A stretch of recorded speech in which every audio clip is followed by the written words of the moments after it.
Headline news most affecting Chilliwack this week. A former Chilliwack City Councillor making a bid in provincial politics. Tydell Foods expanding to assist in food security. Coldest night of the year was a success on the street and in donations, and we are well into basketball playoff season. We'll have all that in sports. Our guest this week includes BC United candidate Sue Knott. All right, Chilliwack, let's get started. But before we do, let me just say, it's great to be back. We spent the last couple of months preparing for our relaunch while moving into the brand new chillTV studios at the Vineyard Media Centre on Wellington. That's right, we are downtown and rather excited about what chillTV has in store for you this year. Now on to our top stories. Transportation Safety Board releasing its findings on what caused a 2020 CN train to derail between Flood Hope and Hope. The train carrying 61 cars of potash left the tracks due to a broken wheel. Nobody was hurt, and the cleanup fortunately was uneventful. Former Chilliwack City Councillor Sue Knott stepped away from politics a couple of years ago after 14 years in the fray. She's going to get back into it. She announced that she will run for the BC United in this fall's provincial election. That riding is the new Chilliwack-Cultus Lake, and she'll be up against the current NDP MLA Kelly Padden. We spoke with Ms. Knott, and that interview is coming up in just a few minutes' time. Tydell Foods is almost a victim of their own success. They maintain affordable food prices for anyone facing food insecurity, from youth to seniors, and nobody's turned away. So the situation now is a good thing. As owner Brigitte Crosby stated on social media, it's a new chapter in District 1881. They're thrilled to announce that they've signed the papers to open up a second shop in Chilliwack in District 1881. Now, this will be strictly for meat and Asian line, no baked goods, and they will stay at their original location across from Locke's Pharmacy. That will have the baked goods. Now, the actual grand opening date for this new this new shop, will be announced very, very soon. The 2024 Coldest Night of the Year walk to raise awareness for the homeless was sponsored by the Ann Davis Society in Chilliwack. 229 walkers raising over $46,000 and counting. The ultimate goal for this year, $60,000.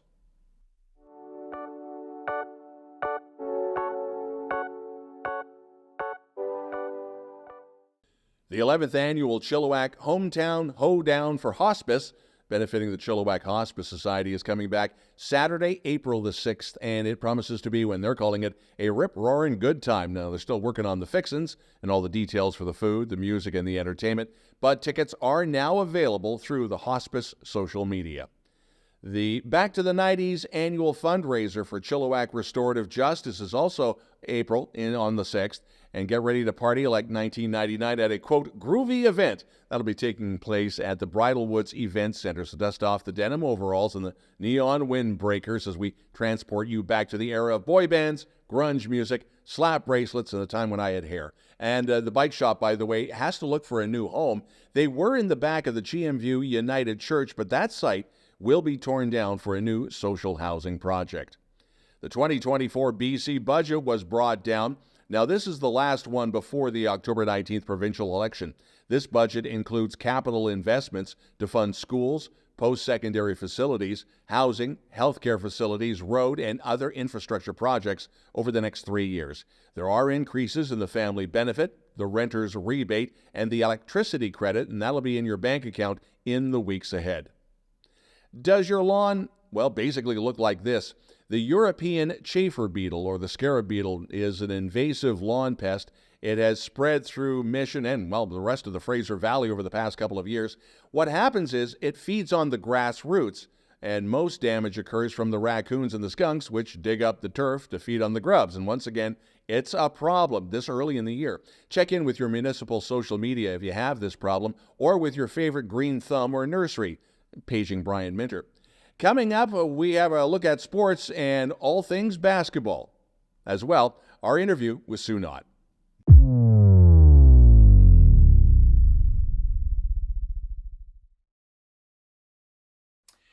Welcome to chillTV, and if you're wondering where we've been the last 6-7 weeks, we're a bit of a nomad, but we've got a new home, and it's downtown. In fact, we're across the street at Wellington and Main at Batika, which is this beautiful home decor shop, and tip of the hat to David, the owner. And one of the reasons we're here, obviously, to show off our new digs and our neighbors, but Sue Knott, former Chilliwack City Councillor, and a major announcement. Sue, 2 years ago when you walked away from council, we thought, okay, you're going to stay with the Chilliwack Hospice Society as executive director. Now you're going to run in provincial politics. So the big question is, why do you want to be an MLA for the new riding, as we're redistributing, for Chilliwack-Cultus Lake? Well, in the back of my mind, when I left municipal politics, this was always there. The seed had been planted. Okay. And I have to say, if you're going to go down this road, you don't want to be the one that causes a by-election, because that causes a huge amount of cost for the city. So, and, at the time, after 14 years on municipal politics, you realize that you've probably done all the things that you're going to be able to do in order to improve your community. And if you really want to make a difference to the community and to the people and all the people I've come to love in this community, you need to go to the next level. You need to look at provincial politics so that you can create some real change. And again, there's this, it's a bit of apples and oranges. You've done a lot on the city front. What do you want to bring to Victoria, assuming that in October you become the MLA? Well, I think one of the things, that I have always been so proud of with the city of Chilliwack is that we have no debt. And I look at the announcements that we're getting, that we're going to be $7.9 billion in debt with this current new budget that's coming. I'm terrified for my kids and my grandkids. I want to see a province where the cost of living isn't the highest in the country. I mean, at this point, we're sitting at the highest cost of living in Canada. I think that I bring a sound business background after, decades in business, as well as my city council. And I think we need to give our head a shake and say, you know what? We have to be looking at the bottom line here. I don't want my kids and my grandkids to have to pay for decisions that we're making now. We have to live within our means, and we have to look at where we can cut in government, and also focusing on the really important issues and not just making announcement after announcement after announcement. And just to bring you up to speed, we're recording this literally on the heels of the provincial budget, the last one before the October 19th vote, which is coming up in a few months' time. Some of the things that did come up in the budget, and again, from your business point, there were things like rebates when it comes to your electrical bill with renters' costs and things like that. Was it a drop in the bucket? Would you want to literally go in there with the BC United and just do one major overhaul, or can you do that with what's coming down the pipe? Because it would probably take a few years. Well, I think the BC United has proven, and originally the BC Liberals, fiscal responsibility. And I think that Kevin Falcon, who is our leader, has some great ideas. We need to be focusing on the things that are actually going to make a difference. So, there's all these things that are coming down the pike and announcements and all the rest of it. But will all of this money that we're throwing at things actually going to make a difference? So I think that's what you need to focus on. What you're looking to do in the province, will it actually affect the change that you're looking for? You've been around the political game for quite some time, and over the last couple of years, we've seen the change from the BC Liberals to the BC United. The Conservatives are coming up. Is that going to make voting even more difficult, or make it easier for Joe Average Lunch Bucket, excuse me, to check off the list? Well, I think that my concern with the Conservative Party obviously is that they've only just been designated as a party. Like, how are they going to lead government? There's they have 3 members now. I know that they're looking to increase that going into an election, but they do not have the long-term planning and all of that has gone into years of experience in government, and also years of planning with the BC United. So, I feel confident that we're the best choice, the BC United. It's a coalition government where, you have people that are basically down the middle, very business focused, very bottom line focused, people who really want to make a change in their community, but are, rational. And Yeah, when Mr. Falcon was in town, he was talking about transportation a lot. Um, can we do anything viable when it comes to, say, a SkyTrain or a rapid transit getting into this part of the valley? It seems that the expansion with Highway 1 is going to stop at Abbotsford. And we're out here in Chilliwack, and I'm sure you've got a few choice thoughts. It's going to stop in Abbotsford for now. Yeah. I mean, I think that's, long-term planning, and you have to see, when we can afford it, how we can afford it.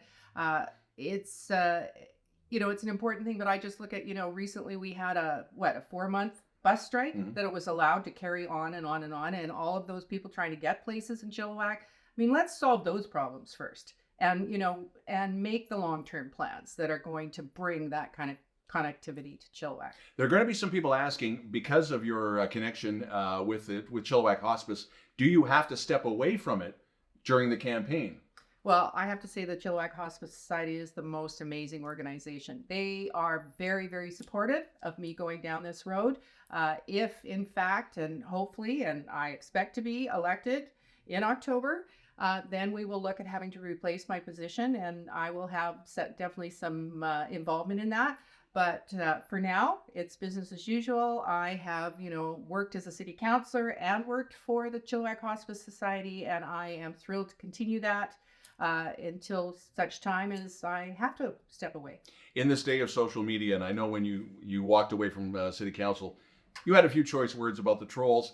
You're going to go back in the fray. How does the family feel about this? Because it's you're rolling up the sleeves again. I am, and I'm ready for it.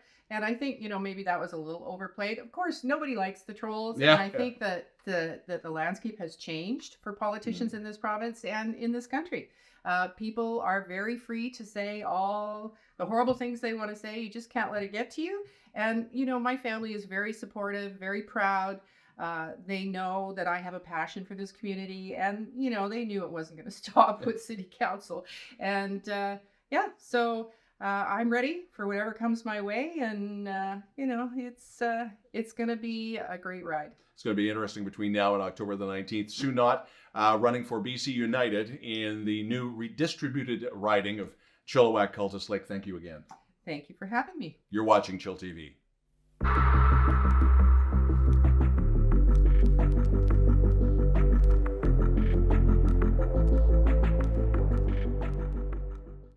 Chill Sports Round 1 of the Pacific Junior Hockey League playoffs started over the past week, while Mission City swept Ridge Meadows in 4 straight. As of our taping, Chilliwack and Langley are going to a 6th game, and the way things are, maybe even a 7th.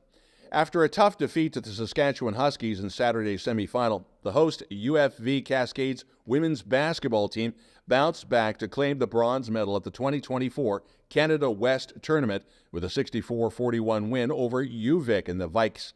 Now, the Cascades get ready for the 24 U Sports Championship presented by the West in Edmonton. Needless to say, yep, they're going to Edmonton. The Alberta Pandas will be hosting this event March the 7th through the 10th up in the Alberta capital. Congratulations to the GW Graham Junior Varsity Girls Basketball team in their second-place finish in the province. In the semifinal, the girls hit a buzzer beater to take it to overtime. They would beat Argyle 63-61. And then on Sunday, the girls made it to the provincial championship versus Semiahmoo. They battled hard, but fell just short, 60-48. Take me out to the ball game. The Chilliwack Cougars 2024 home schedule has been released, so everything opens up at home April 14th versus Cloverdale. That'll be at Fairfield Island Park. The Cougars info is on their X or Twitter website. And last Saturday, Cultus Lake's Reese Houndon finished 4th at the FIS ski cross event in Austria. So Reese is back on top of the World Cup standings. Then on Sunday, he finished 11th.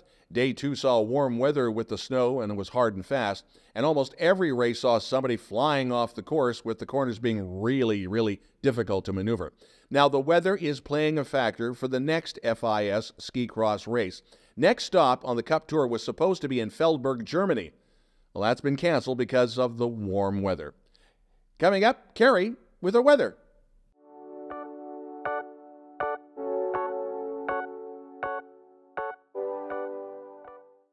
chillTV weekend weather. So, Carrie, it's the last weekend for Standard Time, so do we need to bundle up? Thanks, Don. We're going to talk a little bit about the time change next week. But for now, I'm so glad to be back. We're outside. We're having a great time in this wonderful weather, as always. We all survived this winter so far. January storm was a bit freakish, but we made it through. Weather next week is going to be a little bit of, some snow, some rain, some sun. So typical March weather. Today is actually February 29th, which means it is a leap year. Leap years have to be divisible by 4, except when they're divisible by 100. I don't know why. And if they are divisible by 400, then we're back to a leap year. So keep that all straight. Have a great week, and we will see you next time. Thanks, Carrie, and thank you for watching. If you have a local news story that you'd like us to report on, you can always send us a note to news@chilltv.ca. Thanks for watching. Have yourself a great weekend. I'm Don Lehn.